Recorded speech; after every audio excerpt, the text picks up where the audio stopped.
Hello and welcome to another episode of the Best You interview series. It's Gary here again. Thank you very much for taking the time to tune in. And today I'm delighted to be joined by Utkarsh Narang, who is here to discuss his important work around fear, what it is and how it can be used for good. Utkarsh uses fear to drive him towards courage, and I'm hoping to get an opportunity to talk a bit more about that today. He has had a varied background from starting out as a physiotherapist to working on filming and editing for a Columbia Business School professor to scaling a startup to now helping individuals and teams outperform themselves. I love that term there. Five quick things to know about Utkarsh is his why is to help individuals and teams outperform themselves, as I said, one day at a time. Number two is how he does this is through a passion for understanding and combining human behavior, organizational dynamics, and life itself. Number three, what he does is one-on-one coaching, business to business, to client, B to B to C, facilitating sessions for teams and organizations, business to business, and content creation, business to masses. He lives by five core values: discipline, excellence, growth, freedom, and love. And finally, when he's not helping others, he does indeed work on himself through reading, meditation, exercise, and raising his two boys with his wife in Melbourne, Australia, no less. And at the time of recording, this won't be material for people listening, but at the time of recording, it is 6:30 a.m. in Melbourne, Australia. So you are an absolute trooper, Utkarsh. Thank you very much, and it's a pleasure to have you on the show today. Thanks very much for joining me. Thank you so much, Gary, for having me here. It's such a joy to be here. And as I was telling you, right, this 6:30 a.m. call, it's just how I've been able to design my life. The only other place I would be at this time, beyond this call with you, Gary, is my gym, which is not happening today, which is absolutely okay because I'm looking forward to this conversation around fear and how can we live a life that's driven by fear to be courageous. So yeah, looking forward to this conversation, Gary, with you and then hopefully for the listeners around the world. Yeah, me too. Me too. So let's start with the TED Talk. As you and I were getting introduced to each other, I had been provided with a link to look at your TED Talk, and it was based around fear, of course, and the story that you told of your immigration process and how you identified and used that fear as a motivation, an energy, if I could say it like that. Tell me a bit more about the TED Talk, how it came about and what type and style of responses you've had since then. Absolutely. So, Gary, when the idea of the TEDx talk came to me and they said that, Utkarsh, would you be willing and open to giving a TEDx talk? The big idea that I was trying to think through was that how courageous I've been. I've been able to move from one career to the other, one continent to the other, and always there's a challenge, right? That what would happen if I would take this step? And I'd always thought that I'm the most courageous person who's been able to do all of this. So let me speak about courage. Let me just enthrall my audience with what all courage can bring you. And what I really do, Gary, is that I lean on my community a lot. And so for me, it is very important for the people around me to support me, to just brainstorm things with me. So I Yeah. create this WhatsApp group. I put in a few past colleagues, a couple of my mentors, and very dear friends, and I say that everyone, I'm going to be giving this TEDx talk and we're going to speak about courage because that's very important to me. And that's what I've done. And then five of them were like, yes, Utkarsh, that's a great idea. Courage is such an important topic. The world needs more courage. The world needs more courage in politics and this and that. And so it'll be a great TEDx talk. And then one of them said, Utkarsh, can you reflect back? Was courage the innate emotion? Or if you be honest, there was something else? I'm like, that's an intriguing question. Let me think through that. And then we ended up having a conversation and they said, Utkarsh, you were always fearful of what might happen if you don't make this change. And so Yeah. the pain of not changing was larger than the pain of going through that change. And so you decided to do that, but it was fear that drove you. And then as I reflected upon my journey, it came to me, and you can connect the dots backwards, right? That's what Steve Jobs has told us from a Stanford commencement speech, that Yes. you can connect the dots backwards. And as I thought about my career changes, my changes of trying to be a videographer to moving something else, there was always an imposter. There was always a fear. that would push me and say, Utkarsh, you're going to fail, man. Utkarsh, you're going to go bankrupt after this. Utkarsh, that's such a bad idea. They'll throw you out of the country. You're not going to be surviving there. And that fear allowed me to actually overcome itself, and allow me to be courageous. So yeah, that's what happened. And then if listeners are listening in, I think there's a word that we'll definitely speak about at some point today, Gary. That's called a funambulist. And that word still is a tongue twister for me. I have a sore throat today, but Yeah. even without the sore throat, it's a tough word to pronounce. But what the funambulist word really means is what folks will have to wait for your question. I love it. I love it. So I was going to ask you, what inspired you to then focus on the topic of fear and self-awareness in your work? And it does sound like the catalyst was the realization of your journey towards the TEDx talk. Taking that, doing your research, performing on stage for the talk, having that message out there. Was that the beginning of your fear journey? Would it be fair to say that? So the journey was subconsciously or unconsciously happening throughout the last 39 years, Yeah, Gary. But yeah, it's when it actually started to materialize, when it started to kind of get deeper into it, I realized that fear is such an important force. Fear has a dual nature. It can restrict you and limit you and not allow you to do anything in life. And because of fear, we have lost so many dreams on the planet that we cannot even kind of speak about it. But fear also motivates you, because fear tells you that this ship is going down. What's the best you can do in this moment to actually make something happen out of it? And this dual energy, or this dual nature of fear, is what now really attracts me. And so I enter conversations with my coaches or with my clients, and have this real conversation with them, that what are you fearful of in this moment, and how do we work together to overcome it? Because if you're able to overcome that fear, then the cloud of emotions kind of disappears and allows you to be more logical. So I think, yes, subconsciously happening for the last 40 odd years, I guess, but consciously now for about a year. right. And in terms of fear, my understanding of fear would be that it would present itself differently to different people under different circumstances in their life. What sort of experience have you had now that you have, a renewed focus, or a new focus is possibly the best way to say it, on fear? What sort of realizations have you enjoyed during that in terms of how fear shows up for you? Yeah, yeah. As soon as you ask me this question, I'm taken back like about, I would say about 28, 30 years. And I remember I had a little, small little room. It was like uh, a room under the stairs kind of a situation as a kid. And I loved that space because that was my own. And as I would be sitting there reading a book or playing my video games, I remember there was this little lizard that came into my room, and I was petrified. I was so anxious. I was so fearful. I would, I can like right now feel it, that in that moment, it felt that like small little lizard, not even bigger than this little finger that I have, Yeah, but that lizard was about to eat me, and I would die now. And it yeah, was right in the passage of where the door was and where I was sitting. And so in that moment, fear kind of gripped me and paralyzed me, Gary. yeah, But sitting there, and as I reflect on it now, I had a couple of options. Either I could just sit there and melt away into the ether and be scared and paralyzed, or I could do something about it.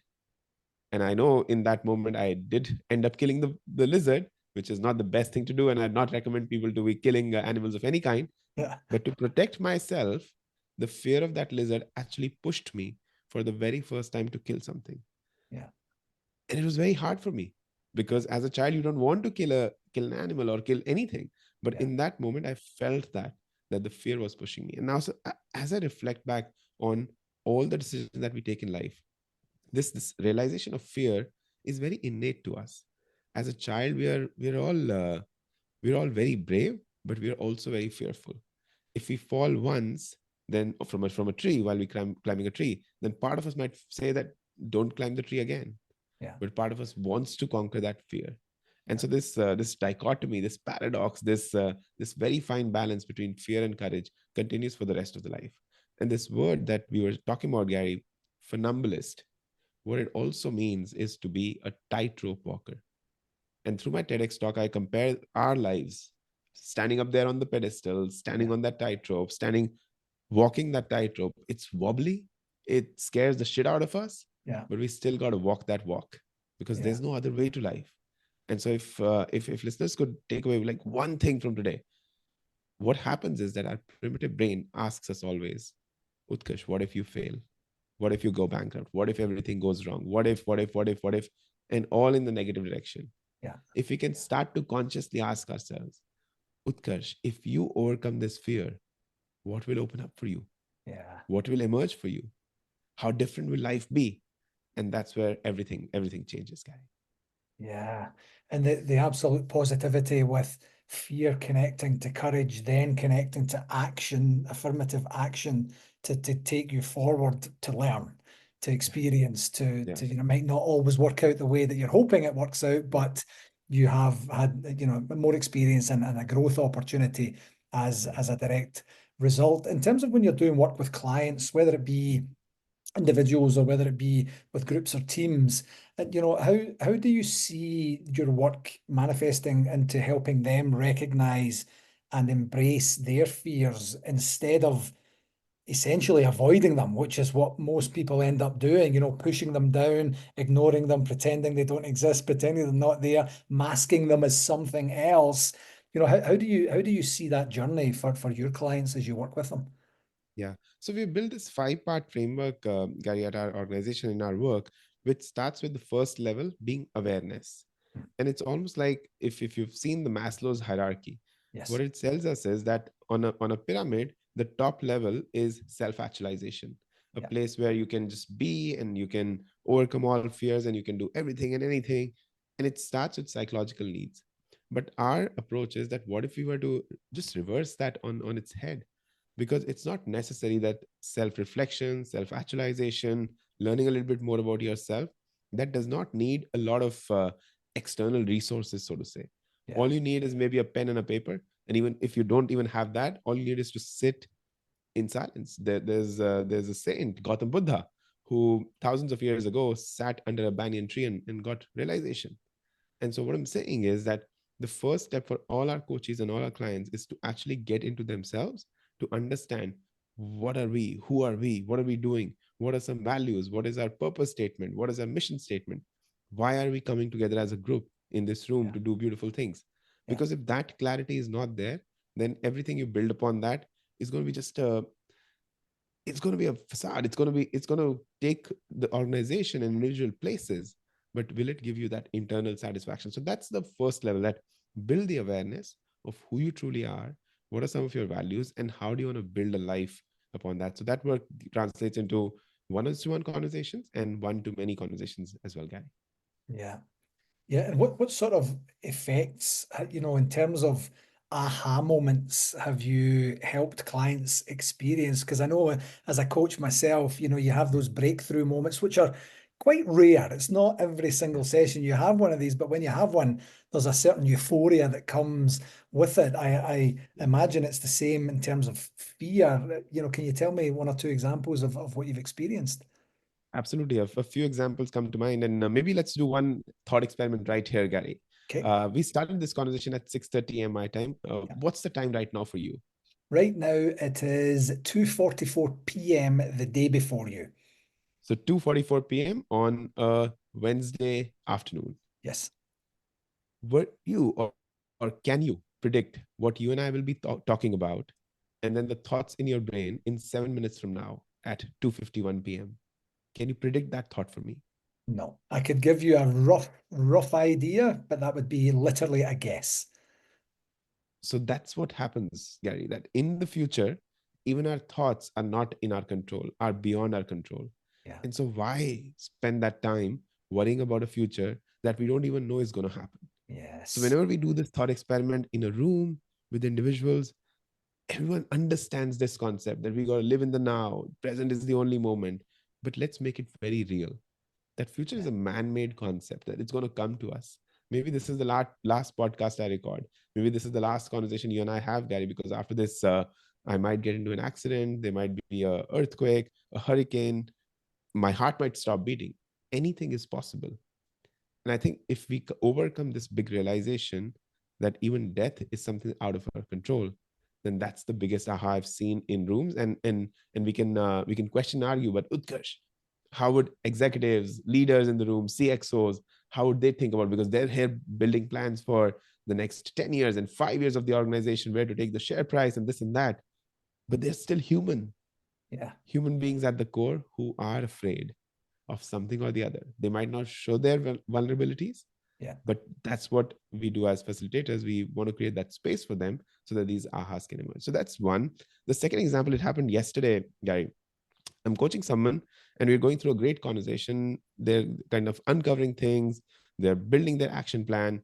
And just 5 minutes before the conversation had to end, I asked them, like, can you write down for me a few action items that you're taking away from this conversation? And they were about to pick up their diary, about to start writing. They say, Utkarsh, can I talk through it? I'm like, yeah, absolutely. And so they start talking through it, and they're talking and talking. And it goes to about 7 minutes into them talking. And they've not answered my question yet. Yeah. And then they pause and they say, Utkarsh, what was your question? And it disappeared. And Yeah. that was an aha moment for that person, that I feel distracted. I'm unable to focus because I'm thinking a lot and I'm speaking a lot. And so he's a very senior leader. So he says, when I go back to my meetings now with my people, I'm going to try and shut up. Yeah. And like, that's it. Just write that for yourself. And that's about it. So beautiful ahas emerge from left, right, and center. And sometimes they don't. And I think it's just trusting the process, Gary. That's the most important. And if people do that, I think they'll have beautiful results from getting themselves a coach. Absolutely. And that realization of what is what is and what isn't within your control, and understanding that what is in your control is vastly outweighed by what is not in your control is sometimes, the biggest breakthrough that people would have, to then say, right, well, okay, I'm expending a lot of mental energy and anguish and stress and fear and any other kind of negative connotation that's not good for your mental or physical health, Yeah. to no end, to literally no end, because what's going to happen is going to happen, and no amount of worry or pre-stress is going to get in the way. I always think about the conversations I have with my love, with my partner, Mm. and I say, I will worry when there is Mm. something to worry about, Beautiful. and not until that particular time. I'm not going to worry about Yeah. just a fantasy, something that I've just made up. And Yeah. then obviously you're getting into the realms of the stories that Yeah. we teach and talk to ourselves about. But such an epiphany for your senior leader there as Yeah. well, to start to realize his or her process. I can't remember if it was a male or a female, but the process that they would go through to start to realize what they actually do, and how Yeah. much that is, or as it turns out in this case, is not serving them, at the Correct. same time. So powerful to have that in terms of Yeah. self-awareness then, because Mhm. ultimately, as coaches, people who are in the self-development, self-education industry, to try and help people overcome, or be better than their previous versions of themselves, in terms of self-awareness, what would you recommend are ways that we can increase our self-awareness of our fears to help us get to that personal growth promised land? Yeah. uh, Personal growth promised land. I love that phrase. I love that phrase. Yeah. See, the best way to get there, Gary, and I'm kind of thought through this idea and trying to put it out in the world, is that there is a 2% rule. And what that stands for is, and I want to kind of very simplify it for the listeners, because we cannot make this rocket science. Because if this becomes rocket science, that not everyone's going to go at NASA and build rockets. Yeah, Some people are just enjoying their lives, sitting on the beach, getting the beautiful things that they're doing to pay the bills and this and that. So the 2% rule, what that says is that, ask yourself, what's the 2% of 24 hours? Tough calculation, drum roll. We'll take a few minutes. We'll go to the calculator. We'll ask Siri, and the answer will come out to be 28 minutes.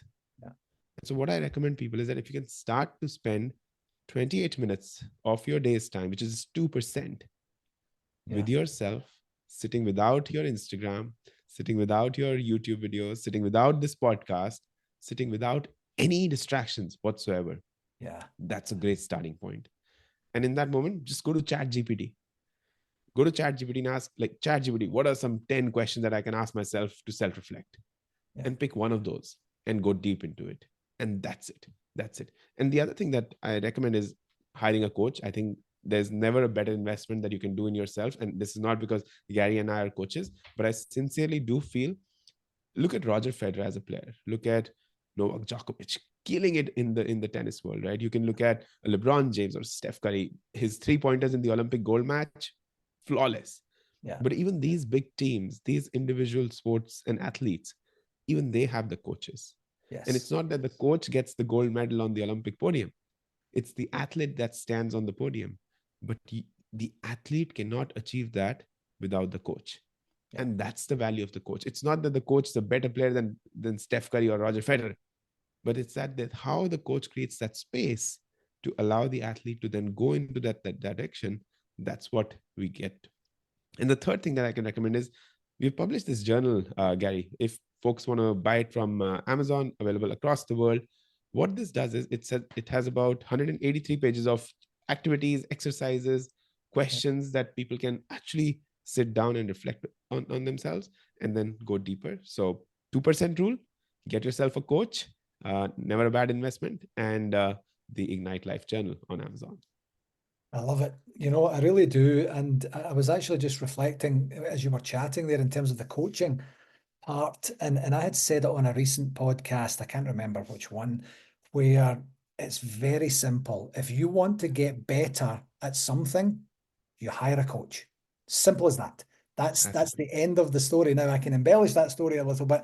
And in the sporting examples is perfect because when you look up at the bigger tournaments, certainly for the bigger players, they have half a dozen, 8, 10, sometimes 12 Mm, people in their boxes. And one absolutely. is the nutritionist coach, one is the serving coach, one is the sleep coach, one is the strength coach, one is the mindfulness coach.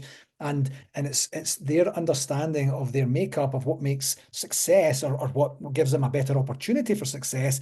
And those incremental improvements that they can make with each of their coaches at given points in time make up the sum of their parts, which gives them that opportunity to perform when they need to perform. Yeah. And it's literally as I'm going to say simple as that, but it's in that respect, it's not simple. You have to know and understand through trial and error of how you operate, what you respond to, and Yeah. what you don't. But it's more for me, in terms of just kind of finishing off with the Olympics there, you know, the amount of people that are in the background, you know, you see one singular athlete standing there crossing the line first or last, and behind them you can almost imagine dozens of people there that were in some way part of their support network, Yeah. whether they even knew it or Yeah. not sometimes as Yeah. well, you know. Yeah. Yeah. Absolutely. And then, see, Gary, it's not that everyone's meant for greatness, and everyone's greatness is different. And Exactly. we're not asking everyone to go onto that path. But Yeah, if you feel that this human life that you've been given is precious, is something that you want to make something out of it, and that's something, you define it. It does not have to mean that you wake up at 4 a.m., get onto a podcast at 6:30 a.m., and then have your cup of black coffee and meditate for 20 minutes and have the cold baths. Does not mean that. You yeah, define your greatness. Your greatness could be just spending 45 minutes a day with your child. Your yeah, greatness could be that I'm going to get into a meeting and listen to my team today for the next 30 minutes because that's what's important. Your greatness, it could be anything. But what I'm asking you is, walk towards that greatness, and it's not going to happen naturally. You're yeah, not going to grow into greatness someday. Beautiful day, sun will rise and it'll shine on you and there'll be a halo. Not yeah, going to happen. You will have to work, blood, sweat, tear, and toil to get to yeah. that greatness. And it's a journey worth taking. I don't know if we'll reach greatness or not, but it's a journey worth taking. Yeah, absolutely. And as you say, everyone can define their own greatness, and there's Yeah. absolutely zero excuses as to not to sit down and actually figure out what does Yeah. greatness mean to me. Sometimes I see clients take such a macro view that it becomes so overwhelming to them, they don't know where to start. Fortunately, I was in project management for 30 years, so Wow. I can say, well, listen, I can actually help take a big concept and help you materially decompose it and break it down into manageable chunks that will have you, or give you, I should say, probably the best opportunity to see demonstrable progress, you know, very, Yeah. very early in your tenure, and then figuring out that journey going forward. Then when you have the steps, you can start to sprinkle on the emotions that are going to accompany that, even if you can't predict exactly what they are in the moment, Yeah. but to say fear will be a part of this, doubt will be, your self inner critic will say Yeah. things to you that is ultimately, they might say them in a mean way, but it's Yeah. ultimately to protect you, to give you, Absolutely. that safety net or safety cushion, and then just provide that opportunity to say, everyone's journey is different to a point, but there are very much similarities in people's Yeah. journey as well. And bringing that back to fear, everyone has fear. It's not exclusive for the weak or for the people who are not educated or the people who have lacked privilege in their life. Everyone has it. And kind of back to what I was asking earlier, in terms of how it manifests itself, that would be a crucial part of your self-awareness journey, to be able to say, I thought this was stress. I thought this was disappointment. I thought this was anger or whatever. And this is really at the core. This is the fear talking to me. I now have Yeah. information. What do I want to do with that? Mhm. Yeah, that's so beautiful. And as you're saying this, Gary, I think you're so I think the emotions that we feel, they come in cocktails. They don't come in single malt on the rocks kind of a thing. They're always cocktails mixed with different concoctions. And so I think what we need to realize is that when we're feeling a certain way, we start to ask ourselves, why am I feeling like that? And Yeah, something will emerge. Ask yourself again, why am I feeling this? And something will emerge.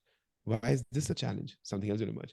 Go extremely deep on that emotion that you're sensing in that moment. It could be frustration, it could be dissatisfaction, it could be anxiety, you could call it could be anything. And then at the root, there might be a very specific small little emotion there, which might be fear in most cases. You'll land onto that, and that's when you can kind of now start to pave the path for the journey forward. And it's not that we as coaches do not go through that journey ourselves. Over the last few weeks, Gary, I was feeling a lot of this sense of overwhelm, and like, what the hell am I doing? Why am I always engaged? Why am I waking up for like a 6:30 a.m. podcast? What's wrong with me? And I went to my coach and said, can you please help me? Let's talk about this. We spent 1 hour on Friday, and through the conversation, it came to me that I was feeling overwhelmed because this piece of technology was giving me a lot of notifications. And I yes, realized that I've stopped notifications on the phone. So I don't pick up my phone often. I yeah, don't go to Instagram often. But every time there's a LinkedIn message, an email, a WhatsApp, it shows up my watch. And if I'm in a conversation with someone, I'm going to look at it because it's buzzing. yeah, And all it came for that 1 hour was that, Utkarsh, please disconnect your watch from your phone. And it's been what? Today is the fifth day. And I feel liberated. I yeah, feel free. The fear there was, Gary, was that if a client messages or if a coachee wants to work with me, the fear is that if they message me and I don't respond, then I'm going to lose them. But is that a true fear? yeah, Is that the truth? I don't think so. If they're going to work with me, they will. And if they won't, they won't. yeah, My responding to them in like 5 seconds is not going to change their life in any way and not going to change my life. yeah, So, what am I losing because of me working with this fear? yeah, And through that conversation, it emerged that I need to distract myself. I need to distance myself yeah, from this emotion and figure it out. So it's a very personal story, but I'm yes, happy to share it because we also go through our challenges, and yeah. coaching actually helps us get the breakthrough. Absolutely. And I love the vulnerability that you showed there, because it's so, two very important points. Good coaches have coaches themselves. We buy into it. It's not just something that we do. We are Yeah. in it. And the key part towards the end of the message there was, you know, our ability to be able to say, what did I learn from that? How can I personally be better as a result of that? And how can I use that for good for my client base and my community as I move forward as well? And it's never wasting an opportunity for growth or for learning or for sharing at the same time. I had a very similar experience a number of years back. I went on a Disney cruise with my son, who was quite young at the time. It was a fantastic experience. And and one of the times we were in San Francisco, I had some friends there at the time, and we went to a barbecue because we docked for a few hours and then came back, and I left my phone in his car. So then I didn't realize till I got on the boat, and I was like, oh, my phone. And then he was going to FedEx it to the hotel room in LA, which was our final destination. It didn't make its way there. Long story long, I ended up for about, I think it was like about 8 days, maybe 9 days without my phone. Wow. In the beginning, I was mostly upset in the beginning because I took photographs on my phone. So I had a number of days where I didn't have an opportunity to take photographs of Leo and chronicle our Yeah. trip. And then afterwards, I'm thinking, no one knows where I am. No one can get a hold of me. I can't connect myself to the real world. And then very quickly after, you mentioned you're on day 5, day 6, Yeah. I got to a spot where I thought, what, my life is no materially worse, and it Right. feels like a little bit better because I'm not constantly checking my phone. And I say that somewhat exaggerating, but then I Yeah. got used to the fact of just being, Yeah. being in the moment, not having that. And it was forced, of course, but not having Yeah. that there, to the point that when my phone eventually did show up, I was a wee bit disappointed. It was Ah. kind of like, oh well, back to normal. That was good while it Yeah. lasted, and then Yeah. the rest is history. I'm back to Yeah. kind of where I was. But linking that, and having the ability through just a 1 hour session with your coach to link that Yeah.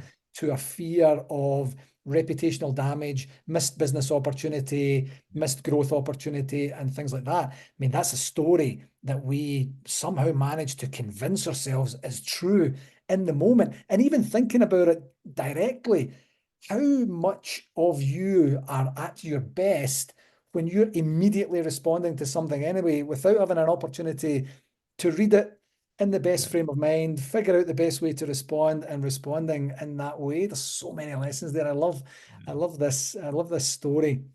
In Yeah. terms of, before we wrap up today, in terms of using the role of fear in decision making, in your decision making process, Yeah. how do you use it? How do you see other clients using it for Yeah. good? Yeah. Yeah, it's a very deep question because when you fear being one emotion that we're focused on, but it could be any state of emotion, it could be any state of confusion, analysis paralysis, it could be just that I'm overwhelmed with all the responsibilities that I have. And all these are things that I've had coaches and clients come to me with. So it could be anything. What I realize is, Gary, more and more, is that we all need some kind of an anchor or some kind of a framework that helps us move forward.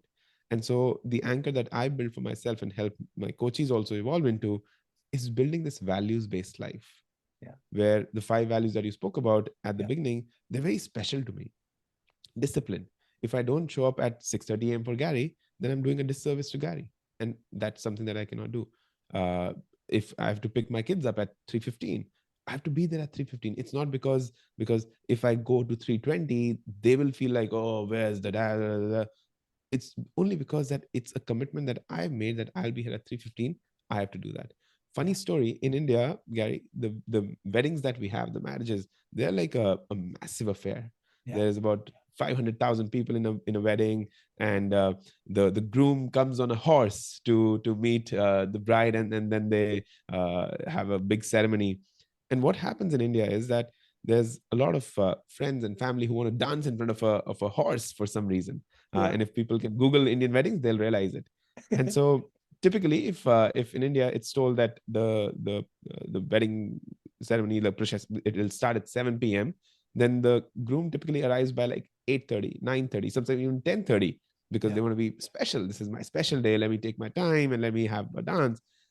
When we were told between my wife and I, our families, that we'll arrive at 7 p.m., we arrived at 6:55 p.m.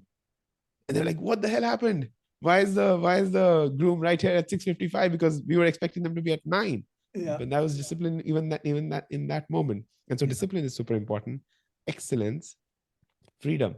How do you create a life that's free of the fears, that is yeah, free of the things that are paralyzing you, that are free of the societal norms? And we could go deeper into every part of my journey so that it inspires people, but we don't have to do it today.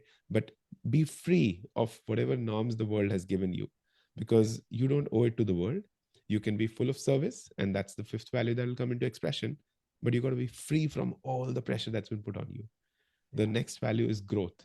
I feel extremely strongly about growth and about learning, because I feel like, and there's a quote by Gandhi that resonates deeply: live as if you were to die tomorrow, learn as if you were to live forever.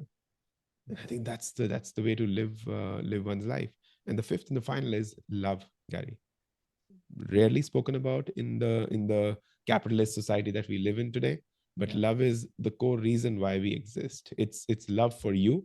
It's your love for your listeners, that you're showing up for this podcast, that you're putting in the effort yeah, to make something great happen.